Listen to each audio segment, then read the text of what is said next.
왜 약배전 원두는 가늘게 분쇄하고 물 온도는 높게 할까? 드립 커피 좀 내려봤다 하는 분들은 다들 알고 계실 방법입니다. 그런데 왜 이렇게 하나요? 라고 물어보면 정확한 이유를 모르시는 분들도 계실 것입니다. 한 잔의 커피가 만들어지려면 커피 가루에 물을 접촉시켜서 커피가 가진 성분들을 추출하는 과정을 거쳐야 합니다. 그래서 보통 우리는 커피를 추출한다고 말합니다.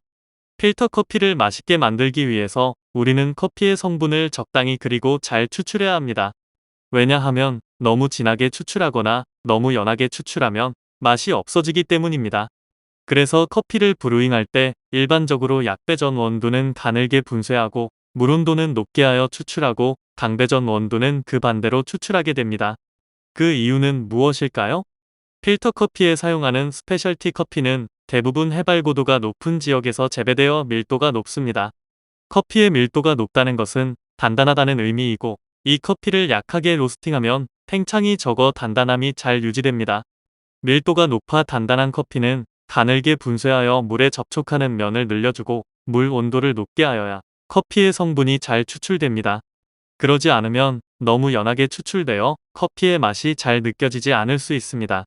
반면 커피를 강하게 로스팅하면 부피가 커지면서 커피의 밀도가 대폭 낮아지게 됩니다. 그러므로 강배전 원두는 조금 더 굵게 분쇄해서 물과 접촉하는 면을 살짝 줄여주고 물 온도를 조금 낮게 해서 커피의 성분이 너무 많이 추출되지 않도록 조절해주는 것입니다. 그러지 않으면 커피가 너무 진하게 추출되어 커피 맛이 저하될 수 있습니다. 지난번 커피가 맛있어지는 원리라는 영상에서 커피를 균일하게 분쇄해서 균일하게 적셔주는 것이 관건이라고 말씀드린 바 있습니다. 아직 못 보신 분들은 오른쪽 상단의 카드를 클릭해서 보실 수 있습니다. 커피를 균일하게 분쇄하되 어느 정도의 크기로 분쇄할 것인가는 커피의 배전도에 따라서 달라지게 되는 것입니다.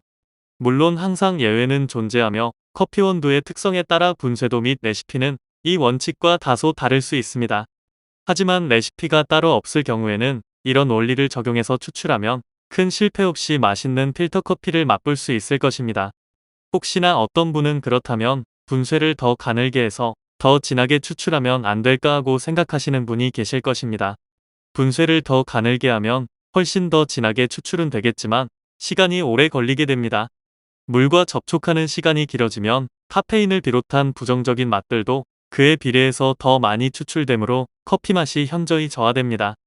지금까지 로스팅 포인트에 따라 분쇄도와 물 온도를 조절하여 커피의 성분을 추출하는 원리에 대해 알아보았습니다. 커피 추출 원리에 대한 이해를 바탕으로 즐겁고 향기로운 커피 생활 하시길 바라겠습니다. 시청해주셔서 감사합니다. 본 영상이 도움이 되었다면 좋아요와 구독 부탁드립니다.